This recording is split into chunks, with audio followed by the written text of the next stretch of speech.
now rocking with the best. The boxing show that's knocking out the competition. The kick-ass podcast that make you want to listen. The place where boxing fans and fighters rejoice. Thumbs up for Richie, you're listening to the fighter's voice. Good evening, ladies and gentlemen. I'm your host, Richard Ortiz of the Fighter's Voice. We got a great show for you this evening. We're going to be talking about Jake Paul and his real fight. When I say real fight, with a real legitimate heavyweight inside of the ring. He's going to share punches. He's going to share the leather. And it's not anything fake anymore. I mean, you got to be careful what you ask for. And we're going to find out. We're going to talk about that with our guests.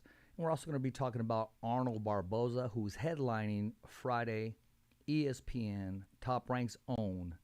And we're also going to talk about the fight that's taking place this Saturday, Ryan Garcia. And I'm going to get our guest, I'm going to get him to talk about, other fights and other fighters besides his own career. But we're going to follow his journey and we're going to continue to move forward. So, ladies and gentlemen, I want to introduce our guest, Top Rank's own, the Olympian silver medalist, Richard Torrez Jr. Welcome to the Fighter's Voice. It's good to be here. Yeah, what's up? Man, you're looking different, man. I mean, that mustache really, takes you up and down. When I say up and down, it gives you a couple of years on your belt. And then once you remove it, then you look, like a spring chicken again. Nah, I appreciate it. I call it the Macho Mike mustache. One of our guys, he just passed away named Macho Mike, but Okay. he always rocked the mustache, so I'm doing it for him this fight. Oh, okay. Tribute to him. Right on. Yeah. Right on. I mean, you want to say a little something about him? What's your best memory of him? So Macho Mike first came to the gym, to my gym, to try to show me a magic trick. He knew that I did magic, and he came over and he's like, "Hey, I want to show you this trick." And ever since then, he just stayed. He stayed at the boxing club, and he's been a key member ever since. And that was about 3-4 years ago. I mean, and ever since then, he's been a huge help. He helped clean the bathrooms, do whatever he could to make sure the kids felt at home at the club. And he's just an amazing guy. Or he was one. So, just shout out to Macho Mike. Man. Right on, man. Shout out to him. And we're talking about the home gym in your hometown of Tulare. Tulare, California. Yep. That's right. I noticed the shorts, man. You're rocking Tulare. You could have put anything you wanted on there. You could have put your name, your nickname. You could have put Dempsey on there, your dog. And we'll talk about him later on in the show. I mean, your running partner. But you put Tulare, California, keeping it on the map, putting it on the map and keeping it there. Yeah, I mean, I think Tulare is a kind of a part of me. They really did shape and mold the person I am today, and so I could do nothing less than put their name on the shorts. Absolutely, man. Already giving back and appreciating where you're coming from.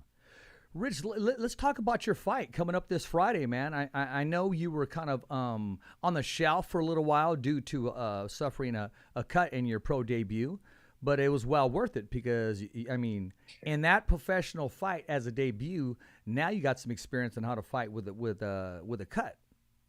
Oh, 100%. I've had a couple experiences fighting with the cuts in the amateur division, but it's a little different in the pros, especially when you get hit pretty hard.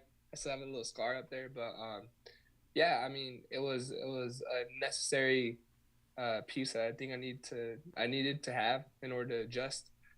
We're able to adjust. I've been working on staying behind my feet, just everything that I needed to in this training camp, and I'm excited and I'm ready for Friday. Now, I mean, of course, we're moving forward. I never asked you, how did you suffer that? Was that a headbutt? Did you catch some leather, or was it just during catch an elbow, or is it just part of the process? Yeah, no, it was a headbutt. I thought the fight was over. I thought the ref waved his hands. He didn't though. And all the doctors came in the ring. They all went out, and I really wanted that first round knockout. So I was like, oh man, I have like 15 seconds left. I'm gonna go get that knockout. And his nose was already bleeding. And so I went in there and we kind of clashed heads, and I was like, oh, I think I hit his nose. And then I felt the blood on my face, and I was like, oh, he must be bleeding a lot. And I take a step back and I feel it again. I'm like, oh, that was me. I was like, and I got cut, man. I was like, dang it. So I go back to the corner. I had a good cut man, Goose, who's my cut man, and got me going. Got the bleeding to stop, and went out there and finished the job in the second round. But yeah, it was because I got too carried away and won that first round knockout.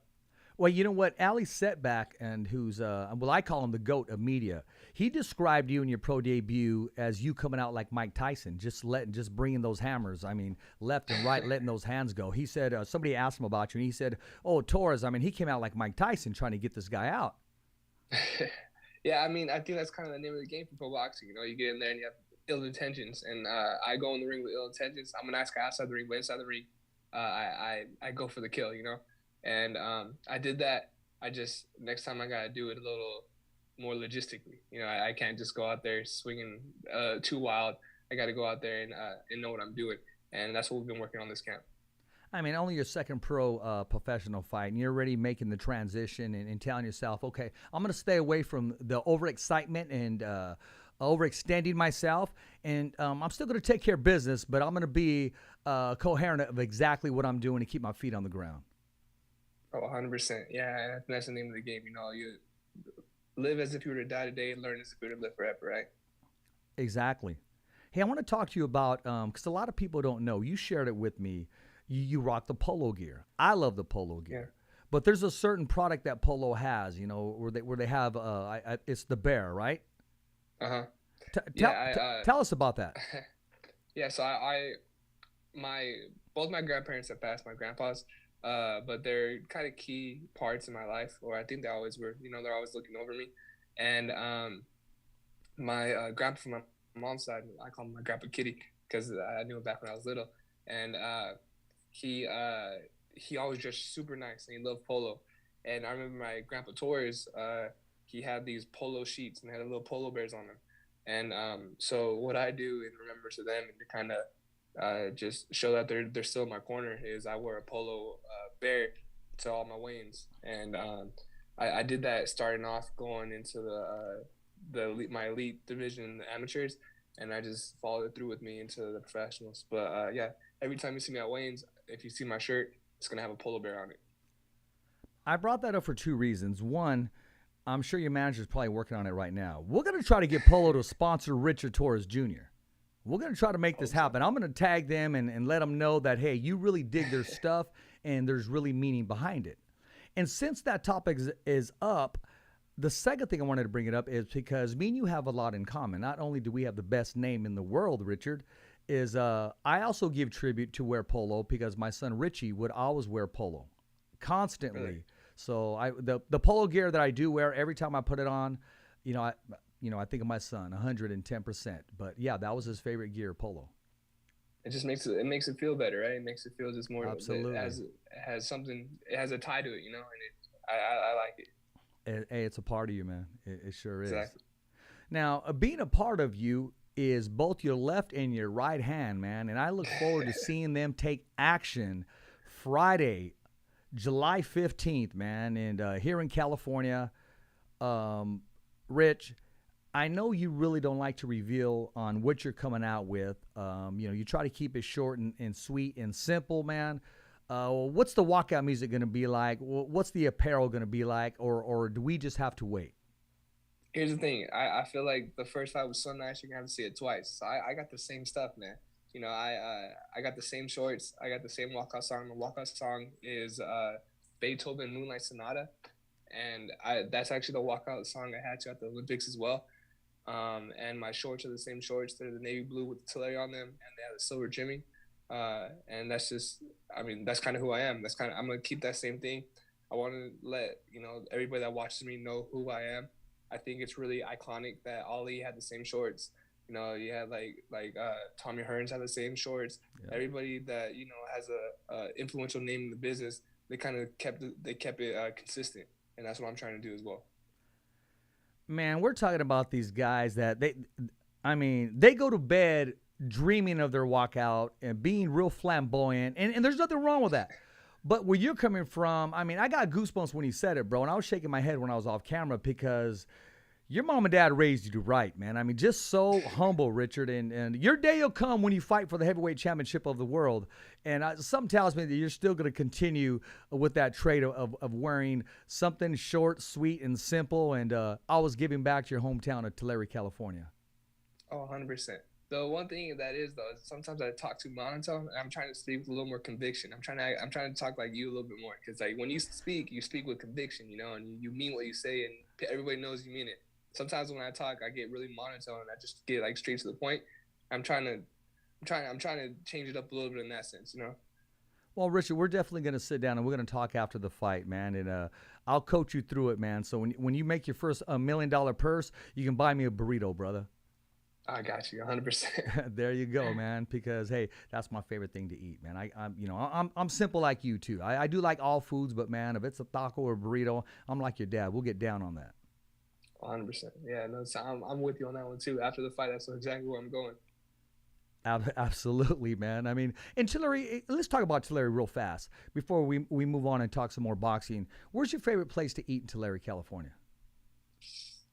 One of my favorite spots in Tulare is Bejar's. It's a spot right by my boxing club. They have an amazing shrimp burrito. Oh, it's to die for. Man. And when smothered in the bed, they sauce I said it wrong, but we smother in the green sauce. You know what I mean? Yeah. It's like it's 100%, and I always go there and get that. And then yeah, that's my go-to spot. Hey man, how's Dempsey doing? Oh, he's good. He's my running partner now, so he's in shape. Every time I wake up, I go for my morning run. And he's there and he's holding the leash and he's waiting for me. So he's my running partner and he keeps me consistent.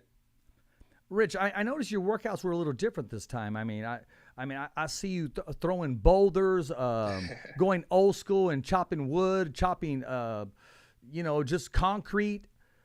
Why the change up and how has it helped you? I think the change up it gets me back to my roots. You know what I mean? Because when I first started off, I didn't have all the high-tech stuff, all the gyms there available. My dad would just have me go out there and do some farm work style workouts. Yep. And I do think what my dad says is that kind of builds character and builds kind of strength, just like a mindset of strength. You know, you're out there in the 105-degree heat, you know, breaking up concrete. I mean, you can't get better conditioning than that, honestly, especially when there's no one out there. You know, sometimes there's cameras out there for me now, but before there was no one out there, my dad would leave me for 2 hours and be like, I'll be back. When I'm back, it's better be done, you know? And that's where you really get that grit and determination, saying like, all right, you either stop and just sit down and wait for him to come back and get yelled at, or you could go push through it and get the work done. And that's what this camp was about, is pushing through and getting this work done. And I think it's going to show in my conditioning come Friday. I like that. That's great parenting, man. I mean, because he could be there and coach you every swing that you take. He drops you off. He's going to go handle business, and he's going to let you talk to yourself a little bit. He's going to let you build yourself a little bit and get through the frustration or just get through that zone and make sure that, you know, you're where you need to be. It's kind of like letting that baby cry, you know. He has to soothe himself every now and then. There you go, man. And talking about cameras all around you, Rich, I don't know what's going on. I mean, when I see you now, I see like 3 or 4 cameras. I mean, every step, paparazzi style. Man, it is crazy, like the amount of differences. I remember being like 16, 17, and I'd ask my dad, when is something gonna change, man? When, like, you know, we've been doing this for so long. I remember asking, like, we've been talking to you about this too. Man, nothing's really changing. And then you came out and you were the first one that was like, man, something's actually happening, you know, and it was amazing. And now it's like, I had to turn down like 2 or 3 interviews today because I didn't want to be overbooking myself before the fight, you know. So it's kind of crazy now, like the amount of publicity I'm getting, and I'm loving every second of it, you know. But man, if only I could tell my 16-year-old self, like, don't worry, it really will come. Like, I think he'd appreciate that. Well, I think deep down, I think I knew your dad. Your dad knew it was going to come. He just wanted to keep you focused on the prize. 100%. Yes, absolutely. Well, I appreciate you making time for us. And, you know, when I spoke to your father back and forth, I almost felt like a little guilty, like, man, I know they really don't want to say no because they're really making this happen. So I do want to honor the time slot that I do have. But also I want to embrace it because I know there's bigger and better things coming Team Torrez's way. 100%. You're part of Team Torrez too, so of course, anytime you need an interview, like we're there for it. You know, we'll make time another day for you. Absolutely, man. I appreciate that, man. So the transition you're making mentally, getting back in the ring. I mean, you're looking forward to it. You can't wait. When does that switch go on, Richard? When do you just block everybody out? I mean, everybody from yelling your name, from cameras. When does it just become that zone? I mean, I think it's a constant thing, you know. So it slowly builds. Like I'm starting to kind of cut out most of the media. All my Instagram is run by someone else right now. It's run by my teammate Michael. Ooh, okay. He runs like most of my social media, and so I'm not posting anything. I'm not going on social media. I'm just kind of starting to slowly but surely zone in. And I think it doesn't really hit you until you're kind of in a place like this. And since I like traveled, it's hitting me. You know, it's like I'm getting ready, and you kind of feel it. You feel that tension in the air. You feel the nerves starting to get to you a little bit. You feel just like things start looking a little different. You know, things just look more like fight time. And it's a good thing, but it's kind of like a storm, you know. You have to be able to kind of calm the storm, especially right before you go into battle, because like if you just wait there and you let the anxiety get to you, it messes you up for the fight. So it's a feeling that you have to be able to control, but it's one that once you get used to, you kind of like it. Well, Richard, you know what? I want to bring something up right now that has nothing to do with what you're doing right now. I mean, I spotted it as soon as it came on right now. And it's okay if I put somebody, I'm not putting them underneath the bus, but I'm going to put them on blast. I'm going to let our producer Sofia know and our producer Mateo know that Torrez is Torrez, not ES. So I want to make sure that we fix that in the future there. So because I know your dad's looking at it right now, and he's probably getting ready to blow me up because he's corrected me many times. He'll say, Rich, you know, it's this way, and that's his job. I expect that. I don't expect anything less from him. But I did spot that. I did spot that right now. Yeah, we say it's easy to remember. That's how we remember it, you know. Oh, so there you go. Yeah, easy to remember. Absolutely, man. I'm just having fun with him because if you can't have fun with your team, Rich, I mean, what are you gonna do, man? It's okay to smile, and we all drop the ball and make mistakes, but it's how we pick it up and what do we do with it once we pick up that fumble? Do we run the other way, or do we head for the sidelines, or do we head for that end zone and score that touchdown? 100%. Speaking of touchdowns, man, what do you know about your opponent? What can we expect once that bell rings, Rich? I know that he's aggressive, and I think he's coming for a fight, and I'm excited about that. He comes at you, and we've seen like 1 or 2 fights on him, and he comes at you, and that's kind of what we like. That's the type of style that we like to have and like to see, and so you're gonna be able to see me box a little more. Mm-hmm. I'm gonna apply that kind of a boxer pressure type thing. Like I'll be able to move and do what I need to do lateral movement wise, but you're gonna see me boxing and just kind of doing my thing, I guess. Yeah, I mean, hey, you guys didn't touch each other, and we already know what's gonna happen once that big left lands. Rich, and you got to know, brother, and I'm going to be honest with you, and I'm not putting pressure on you because somebody else is going to tell you. If I don't tell you, somebody else is going to tell you. You got a big bullseye on you. Everybody wants what you want.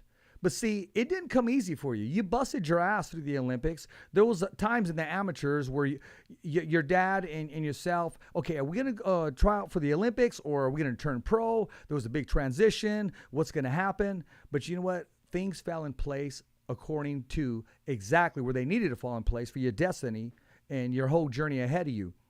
I say you're 1 punch short because 1 punch, and as soon as you touched your opponent, he was holding on the rest of the fight. But we're already moving on from that. Everybody wants what you want. They want, hey, I had to book certain interviews. There was other interviews I had to turn down. They're hearing this. They're hearing your sponsors. You got one of the best promotions in the world, top ranked. They're treating you nice. Everybody wants that. Knowing that once you're in the ring, is there any pressure on you, or is it your responsibility to just be yourself? Because being yourself got you this far. See, I don't think there's pressure in the ring, but there's pressure when I'm training.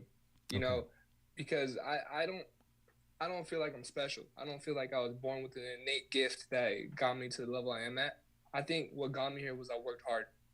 I worked harder than everybody around me, and that's what put me in the position to be where I'm at today. I'm a firm believer that if those guys that saying, man, I want to be like Richard, or man, I wish I was Richard, and who are targeting me, I'm a firm believer that they spent as much time in the gym and they worked as hard as I did, that they'd be in my spot. So that's why I do work so hard, because I know that this position can be taken. And unless I continue to work as hard as I do and continue to strive to be great, it'll be taken. So I'm going out there in my trainings, and I'm working hard there. So when I do get to the ring, it's, now I just get to show off how hard I worked, and I'm more than excited to do that. I'm just as excited as you are, man. I really am. I mean, I'm looking forward to it. Big shout out to one of our custodians at work, Javier. He's always asking, hey, when are you going to have Torrez back on the show again? Or, hey, when are you going to have that one kid on there? And when's he fighting again? He'll ask me a question, I'll answer it, and he'll ask me the same question later on that day. I mean, just because he's a true boxing fan. He loves to see, fighters share the ring. And he'll be tuning in this Friday. So big shout out to Javier at Millview. Hey, yeah, we got him on the show, and he's watching tonight. Now, appreciate you, Javier. Yeah, absolutely. I'm sure he's going to like that. Now, let's talk about the main event. Arnold Barboza, undefeated, man. I mean, one of, I don't even want to say 140-pound kept secret, because he's letting it be known. I'm coming for anybody that wants him, that wants to share the ring. You look at that mentality and know that you're right before he comes out, and you're already in the same mix. I believe iron sharpens iron. Have you had a chance to meet Arnold? What does it mean to you to just go on before a future world champion comes on? So I haven't had the opportunity to meet him just yet, but I think I will really soon, tomorrow at the press conferences. But to be able to share the ring with some of these guys is just incredible. They're like, from contenders to future world champs to world champions. I've been like next to a couple of them, and I kind of bump shoulders with a lot of them, and it's amazing to kind of be in the same atmosphere that they are.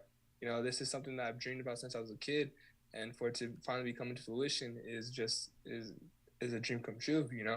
And so it's just kind of another reason for me to work hard. I think all these good things, all these bad things that happen, they just kind of get put into motivation for my next training, and I'm loving it. Have you had a chance to meet Tyson Fury? I have, yeah. I met him after he beat Wilder the third time.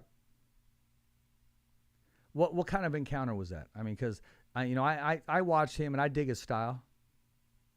Yeah, he's an amazing guy. I think he's a true people's champ. When I was talking to him, he had just won. He had just won his fight, and he stayed and he watched the magic trick. Wow. Right after he maintained all his belts and everything like that, he went in. He's like, oh, yeah, show me the magic trick. I'll watch it. And everyone else around him was kind of like ticked off, like, oh, come on, how long is this going to take? But he was sitting there and he watched it fully, and he was like, bro, that's amazing. Good job. I've seen you in the Olympics. He hit me up before I went to the Olympics saying, man, I love your style. Good luck. I'm looking forward to seeing you in the Olympics. And he made my day, and it's incredible. I really appreciate him, because he really did make me feel like I belonged at Top Rank. Well, I mean, I'm a follower of his too. I mean, I'm rocking some of his gear right here. We'll see if we bring him up. There we go. There we go. I'm glad, and again, iron sharpens iron. He made your day, but yet you're in the same profession as he is, and it's okay to dream big, and one day, I mean, he'll sit there and watch you compete for the belt, or who knows? I mean, he's made comments about possibly retiring. But I think he has some more years left in him. I think he's in his prime right now as we speak, and there's some other big fights out there for him. It's good to know that he made an impact in your life, and that also he took the time for you to complete, the magic trick. He could have just said, okay, kid, all right, that's enough, or just walked away. But no, I mean, he is a people's person by being a champion outside of the ring as well. 100%. But with that also being said, I mean, if the fight ever happens, I'm more than willing to take that fight. You know what I mean? I admire him, and I think he's a great role model. But at the end of the day, when you're in the ring, it's an obstacle. You're no longer a hero to me. You're an obstacle, and I'm gonna do my best, and I'm gonna do whatever I can to be victorious at the end of it. And I mean, he's a great person, but I like fighting. So if I'm able to get in the ring, even spar with him, I'm more than willing to take the opportunity. Rich, that's what I'm talking about, baby. You got me all fired up right now. If you were here, I'd give you a big man hug because you didn't just say, I didn't want to go there, but you did, and I'm glad. Hell yeah. Hey, he puts the gloves on just like you do, brother. 100%. So yeah, he's a great guy, and I admire him. I really do. I think he's a role model, and I look up to him as a fighter and as a person. But in the ring, I'm taking it to anybody. So I'm working my hardest to be able to do that. And I'd love to be able to spar or fight him or anything, So whenever that day comes, I'm ready for it. That's what I'm talking about. Your dad's listening right now with a big ass smile right now, saying, "Yep, that's my boy." Definitely, man. Well, Rich, I know you got a schedule to keep. When is your weigh-in? Thursday, correct? Yeah, my weigh-in is Thursday. We have the press conference tomorrow, though. Weigh-in Thursday, and then fight Friday. Can you, any shape or form, have they whispered to you? Can you share with us when is Richard? And this is the question that I get. I mean, they think like I get all these updates all the time, even when I'm at work. And here's the most asked question. They'll say, Richard, when do you think is Torrez going to fight in Fresno? When's his next fight? Will it be in Fresno? They want all your fights in Fresno. I know. I wish all my fights could be in Fresno too. I don't think my next fight will be in Fresno. I don't know really when they said my next fight will be, but I do look forward to fighting within the next couple of months. Honestly, like I want to stay busy. God willing, I have no more cuts. Knock on wood for that one. But if everything goes well with this fight, we're gonna be back in the ring like really soon. Yeah, absolutely. And I think when you do come back to Fresno, I'm looking Richard Torrez Jr. to be the main event. So I'm looking for that too. Honestly, that's gonna be one heck of a fight. Oh yeah, definitely, man. And a lot of people, they hit me up too, man. I mean, do you have shirts out? Do you have apparel? Do you have hats? I mean, they're asking me because I have that one white shirt, and then I have a gray one that's a little smaller. But I'm trying to get in. I'm trying to cut weight like you, my man. Stay trim. But do you got any gear coming out? We will soon. We don't have any for this fight, but we will start having fight shirts for every fight. And then it's a process, I'm new to the whole pro game, so I'm kind of new to the whole apparel game too. So we're working on it. We're working with different people on apparel, and hopefully by next fight we will have some shirts out. Hey, you got to have one with how they have the kangaroo sometimes with gloves. You and Dempsey squaring up, with some gloves. That'd be sweet in the back, right? Dempsey swings, man. Dempsey really does he? He throws that paw out there, huh? Man, he hits you sometimes too. So he puts the paw out there like a rangefinder, right? Yeah, it just starts pawing at you. And you're like, all right, bro, like calm down. He knows what's up, man. As long as those nails are trimmed and you're okay, so you don't suffer any more cuts or bumps or bruises, man. I know, man. Real quick before I bring Pops on, man, how can we follow you? How can we support you? You can follow me on my Instagram. That's my main account. It is Richard Torrez. It's verified. It got that blue check. I have to say that now because I'm starting to get some people making up profiles now. Exactly. But, yeah, and then I'm on YouTube as well. I think I'll put a link in soon from my Instagram, but my YouTube is just Richard Torrez, and we're starting to post more and more. We'll have videos coming out every week from my YouTube, and I post every day on my Instagram. So if you want to follow the journey and see what's going on behind the scenes, be sure to check it out. Let's talk briefly about that counterfeit. I remember I called your dad, right? And I just called him because this guy was kind of pushing. I was like, that doesn't even sound like Richard, his personality. He was, I followed you, but if you're not going to follow me, then I'll just drop you. I'm like, what the heck? And that's when I said, hey, there's a fake Richard Torrez Jr. out there, the account. Yeah. So that's when I sent that picture to your dad. I had a conversation with him. And I said, hey, man, I said, did Rich open up a new account? He goes, no, that's not him. I said, okay. No, I just wanted to make sure. Yeah, it's weird to have people kind of doing that, but I appreciate that. Yeah, the only if it's there's no check, then be upset because it's not me. So, Richard, people, they want what you want, not only inside of the ring but outside of the ring. See, you got your guys out here. Yeah, we're working hard at it. You know what I mean? So we're gonna keep it going to have people keep wanting what we want, right? Exactly, because when I looked at the account, they had pictures up and everything. Yeah, that's kind of creepy, scary. That's to each his own. But I'm sick of fighting and not copying. So, no, exactly, man. Hey, man, what do you have to say to all the fans and supporters that watch and support Richard Torrez Jr.? And one last question as I let you go: what can we expect when that bell rings? Yeah, I just want to say thank you to everybody that's been supporting me throughout the years, and everyone that's like kind of started supporting me after the Olympics too. Uh, the support is actually what makes you feel kind of important. You know, like you do this for yourself, and at the end of the day, I would still fight if there was no one watching. But with people watching, it makes it a heck of a lot more fun and better to be around. And this Friday, you can expect a fan fight. You know, I think it's gonna be one hectic fight. It's gonna be a good one. There's gonna be a lot of fireworks, and it's gonna end with a bang. So be sure to tune in. Hey, you heard it from the man himself, Richard Torrez with a Z. He'll be competing this Friday. ESPN, Top Rank Boxing's own USA Olympian. Rich, I'm going to go ahead and let you go because I know you got a tight schedule. And as I keep talking, I know your dad's going to come on the show, and I'm going to pick his brain about a couple topics.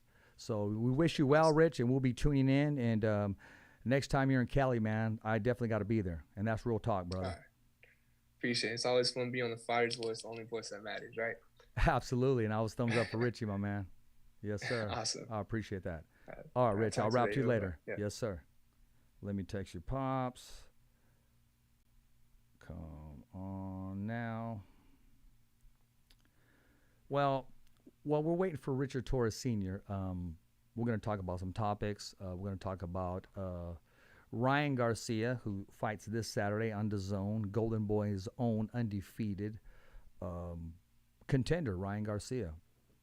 And then we're going to talk about the press conference of Canelo and Triple G and how that went. And, it's real. These guys really do not like each other. It's starting to become a barn burner before the barn burner. And tickets went on sale, I believe, today or tomorrow, and they're going to sell out fast.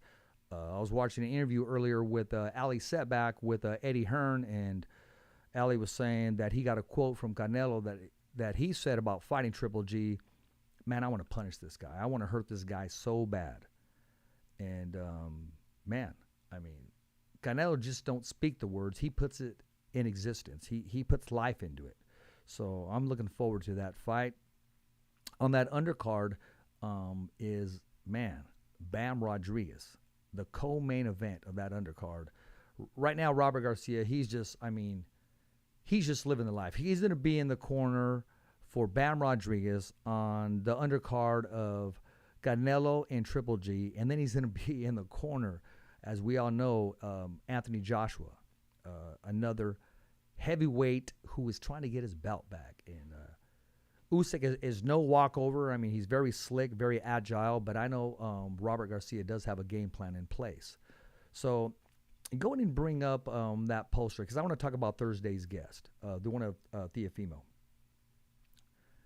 We have right now, this Thursday, we're going to have Teofimo Lopez Sr. is going to come on the show, and he wants to talk about his son and his comeback fight. And also, I can't promise you, but he said, Richard, you may need another microphone. You may need another box on the screen, because he will be with me, but we'll see if, he wants to come on the show. He wants to slide him on the show. So I'm not promising you guys anything, but whenever Teofimo Sr. is on the show, it's very entertaining.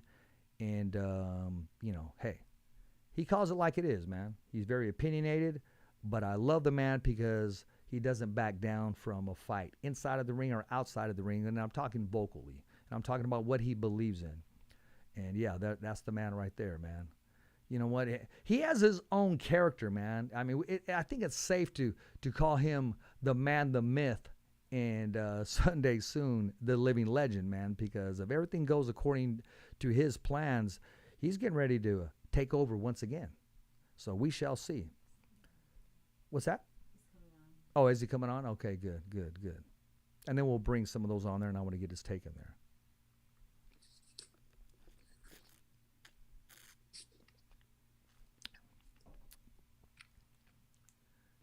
Did you catch what I caught earlier?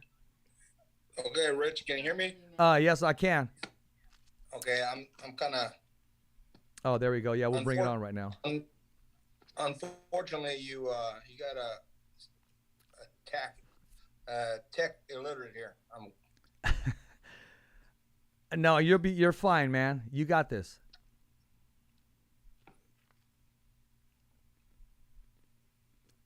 Yeah, we'll wait for you, my man.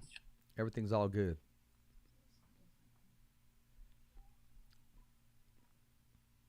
There we go. There we go. Oh yeah, perfect. Well, Rich, I don't know if you caught some of the interview, man, and I'd like I missed it. Oh, it's okay. I'll send you the link, man.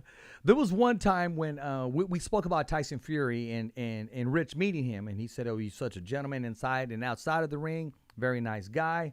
So I wanted to put A next to B. I didn't. I bypassed it. But Rich goes, "No, don't get me wrong.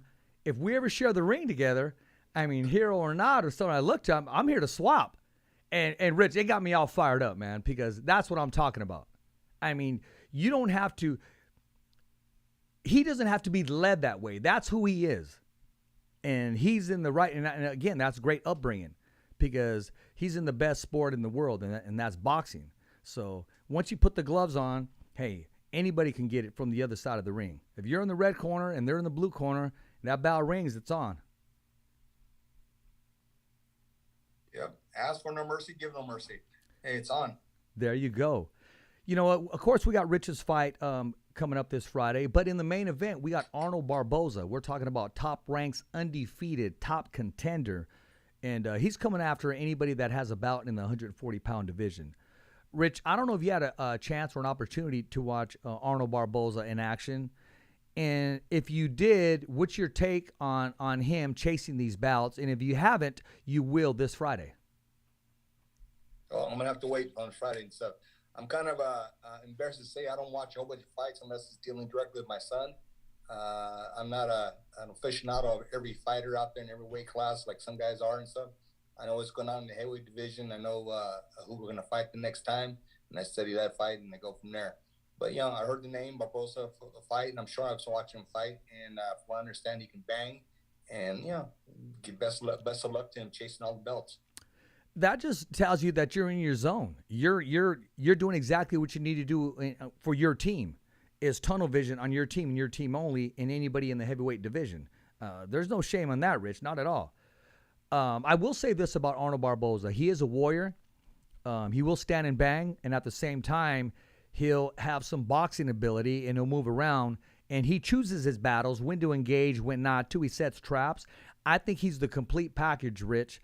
He's just short of that opportunity of getting a title shot. As you know, Jose Ramirez is going to take on Jose Cepeda and for the WBC vacated bout. Yeah. And man, that's awesome.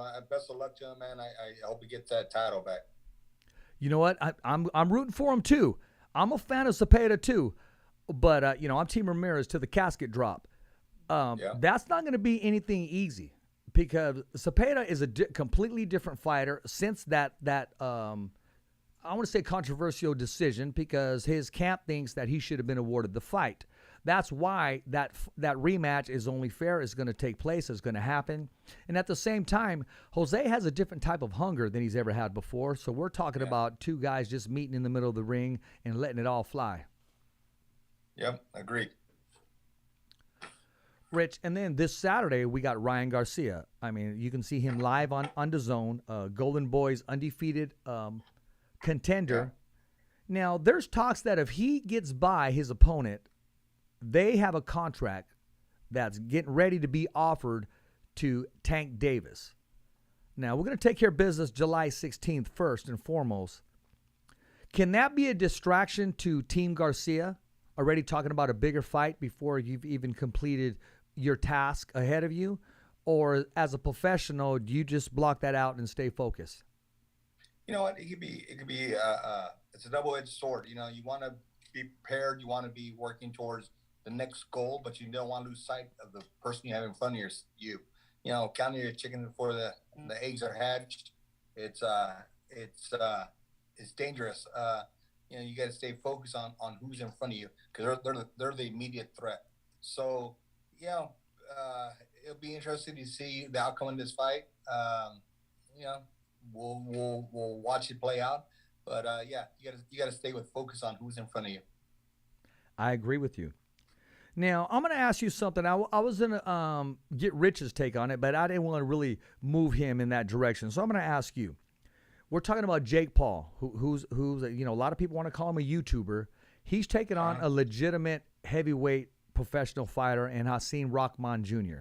It's going to take place August 6th live on Showtime, and it's pay-per-view in Madison Square Garden. Sometimes, Rich, I'll let you take it from here. You got to be careful what you ask for because you may just get it. Exactly. That is a legit guy. He's a little older than in his prime, but man, he still got what it takes to rock people and put them out. It just hopefully, I don't want to be a naysayer. I don't want to be the guy, casting shadows on things. But hopefully Rockman's in the fight to win it. Not just to make a payday and make some money off that, and he'll battle all the way through like the warrior he is. Go down on his shield, take it all the way down. But we'll see. That'll be a good, interesting test for Jake Paul. Yeah, and, all in all, he really has nothing to lose. If he does suffer a defeat, hey, you stepped up in competition. You fought a legitimate professional fighter. And then if he wins, my gosh, I mean, we're talking about, I want to call him the Conor McGregor of boxing. I mean, Conor McGregor, we already know the way he is in the MMA world. And Jake Paul, I mean, he sells the fight. He's a great, love him or hate him, he's a great promoter. Yeah, you love to hate him. That's what he is. It reminds me of the old stories I heard about Art Aragon. He passed away already, but the Golden Boy, the original Golden Boy, he created that image that where the Hispanic community loved to hate him and went to watch him fight. But he filled that ring up. He filled that arena up every time he was in that ring. Jake Paul kind of does the same. You love him or hate him, but he's bringing some different people to the sport of boxing that are falling in love with it. Yeah, I mean, you ask young kids, who's your favorite fighter in the world, and a lot of them will say Jake Paul because they followed him from his antics and, his following with YouTube, of course. And, the rest is history. I'm going to stay on that topic, love him or hate him. Bring up that picture of Mayweather and Canelo.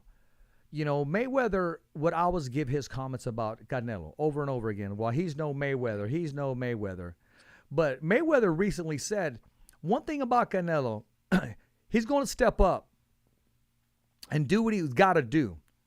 He's going to fight.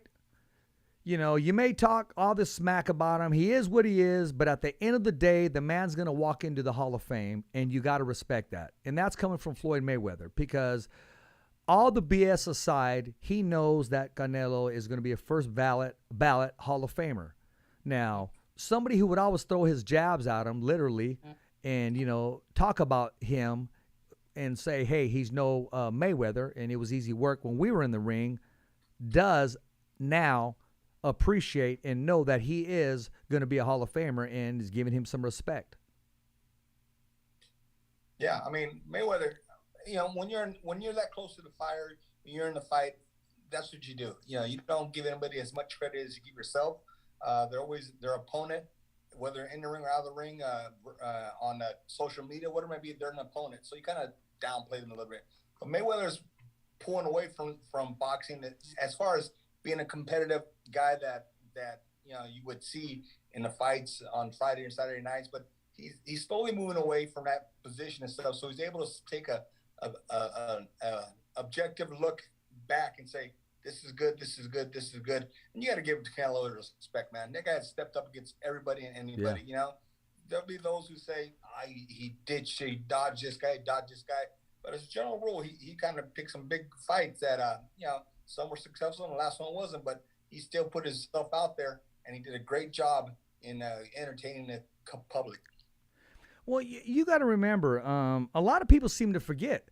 Towards the end of his career, Sugar Ray Leonard handpicked all his opponents, but he didn't shy away from competition. Sugar Ray was a competitor. He wanted Tommy Hearns in the rematch, thinking that Tommy Hearns was over the hill. Came back against Marvin Hagler, took on even Donnie Lalonde just to win that light heavyweight championship of the world. And we got the trilogy with Roberto Duran. So he was in that position too, as being very marketable. But a lot of people want to say that he handpicks, he cherry picks. hey, man, if you look at boxing history, it is our job to bring up a prospect and make them into a contender. We don't just throw them to the wolves right away. A lot of people that make those comments, honestly, Richard, they really don't know too much about the sport and how it's brought up and what needs to take place. Yeah, and you're right. And historically, right now we got all the social media, we got all the publicity about people. This guy's good. They should fight this guy. And the public has their own perception of what should be done. But if you go back in history and you're able to put a microscope on it, you can see that they did the same thing. Everybody does that in the sport of boxing. There's certain guys, certain styles that don't make a good fight. Ultimately, you'll probably have to fight them in the championship rounds. But coming up, you take your time, you pick the right fights to showcase your talents and to work on weaknesses you have. It's just something you need to do and something to protect your fighter. Because, hey, we're human beings, and most of the time you have a fighter in the corner that you care about. And as a child, as a son, or almost a son, because you grew up with them, they grew up with you in the ring, in the gym, and you want to take care of them. So that's the job of a manager, trainer, to take care of your fighter and make sure they don't get too many bumps and bruises, although that's the name of the game. I agree with you.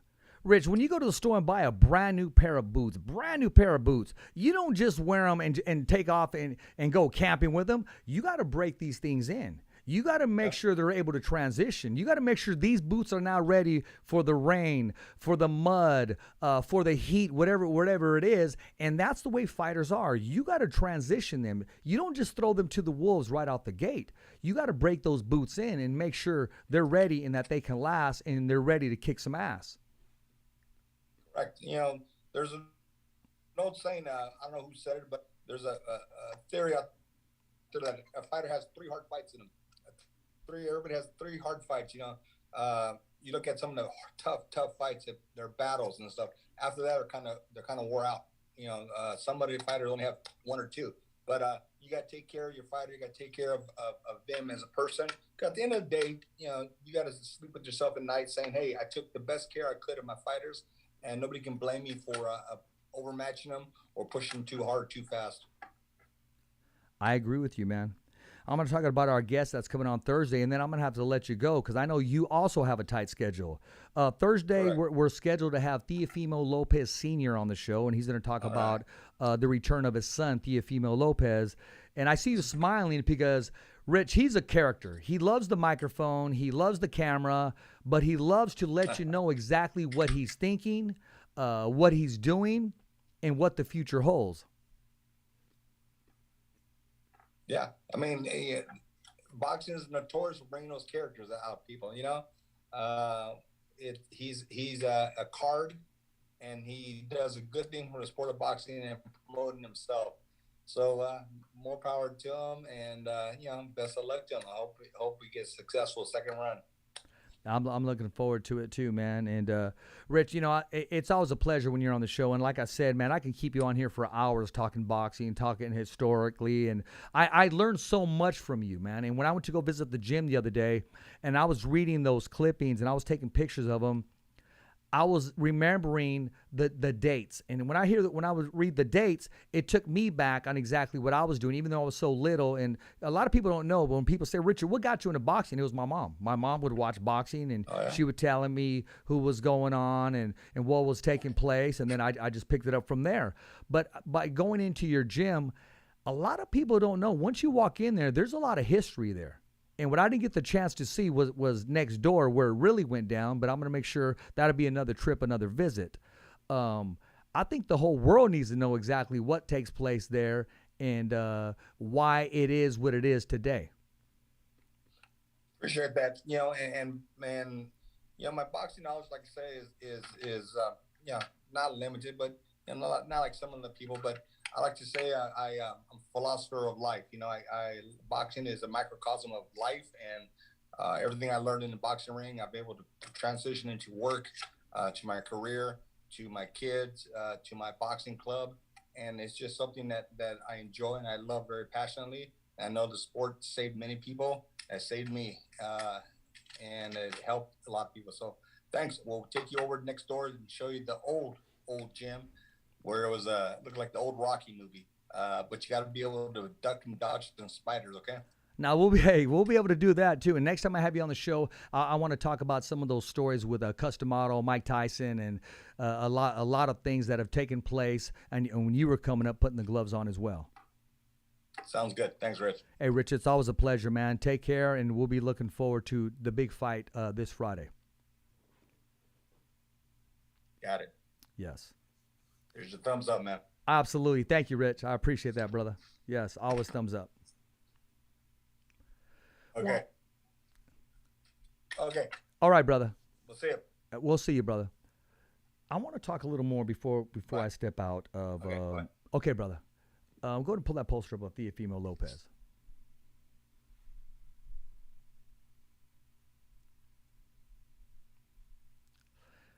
Teofimo Lopez, once again, I mean, coming back in the ring, August 13th.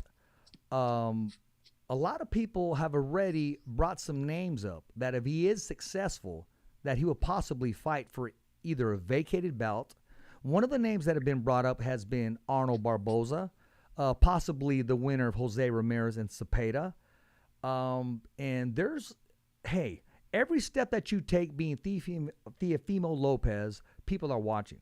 They're watching to see you be successful, or they're watching to see you take a loss or fall on your face. When you're on top and you're in one of the top in boxing, you're going to get people like that. You're not always going to get the reaction that you get. But over here on this side, man, we're always going to watch and support Teofimo Lopez and exactly what he's doing. And we're a fan of him also outside of the ring because, he's, how can I say it, man? He's very cheerful, man. And he's a good kid. He wants to get back to the sport of boxing, and he wants to straighten out some things first. And, his dad, man, I mean, promoter, manager, he's making it all happen for his son. And you can't blame the man. He's going to give 110% when it comes to that, and who shouldn't? Before we go, I want to talk about Ryan Garcia, the long-awaited return to the ring. Ryan Garcia, who's going to be fighting this Saturday on DAZN live. Now, my only concern is with Ryan is, not because Canelo said it or not because anybody else said it, when you have close to 10 million followers, when do you stay focused on boxing 100%? I'd hate for Ryan Garcia to be one of those fighters that should have, would have, and could have if he would have stood focused.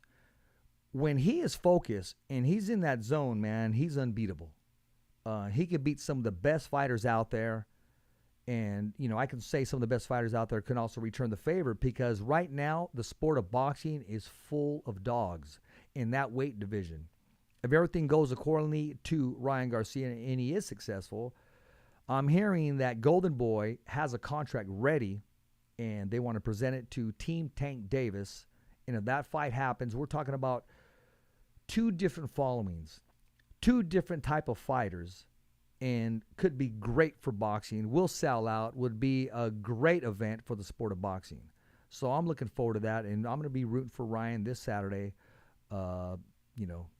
Roberto, I know, you guys have done a great job and matching him up. And let's make that matchup, man, with Tank Davis, man. I mean, that'd be great for the sport of boxing. I am concerned because Tank Davis is just, oh, man, he's a little different, man. He's always in the fight, man. I mean, the man he doesn't get credit. He gets so much credit for his power, but he doesn't get credit for his boxing IQ on the way he sets traps and just the way he handles himself. A lot of people just say, don't give him a microphone. No, give him a microphone. Because like anything else, maturity starts to happen, and he is very well spoken and knows exactly the mark that he wants to leave in the sport of boxing. We can't go without talking about my man, who was scheduled to come on actually this week, and we're going to reschedule, and that my man, Regis Prograis, Mr. Rigaroo himself. Regis, and you know what? He recently made a video. He said, what the flip do I got to do, man, to get my title opportunity, to get my title shot? We're talking about a man who's done everything asked of him to do, took Josh Taylor all the way close decision, loss to Josh Taylor for the undisputed junior welterweight championship of the world. Other than that defeat, my dude, Rigaroo, man, he's been on point. and he's been knocking people out. He's been doing what he needs to do to stay number one in the sport. But yet, his name has not been called to fight for a vacated belt. The WBC is going to have Zepeda and Jose Ramirez fight for the vacated WBC bout that Josh Taylor relinquished. I have no problem with that at all. That is a great fight. And like I said before, if Josh Taylor moves up, gives up these bouts, us, the fans, we get to see these great matchups. That is a great matchup.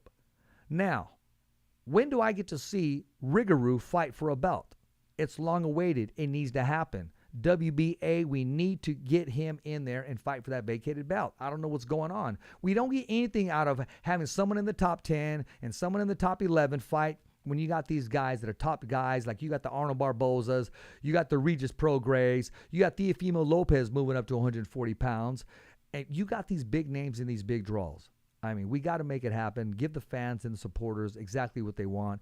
Josh Taylor, before you move up, man, I mean, step back into the Shark Tank. I know you cleaned it up, but you know what? Let's make sure that it's cleaned up, man, because I know there's bigger fights out there at 147 for you. I know your frame could only compete at 140 for so long without robbing it of its juices and its strengths, man. But, hey, man, stay back down for a couple more fights. Let's see the rematch with you and Regis. Let's see the rematch with you and Jose. Let's see how you match up against Zepeda. At least see how you mix it up with Arnold Barboza or even Teofimo Lopez. Those are all big fights. What do you got to prove because you had all the bouts? This is boxing. Sometimes the sport is bigger than the bouts because nowadays I can go get a belt. I know people that got replica belts.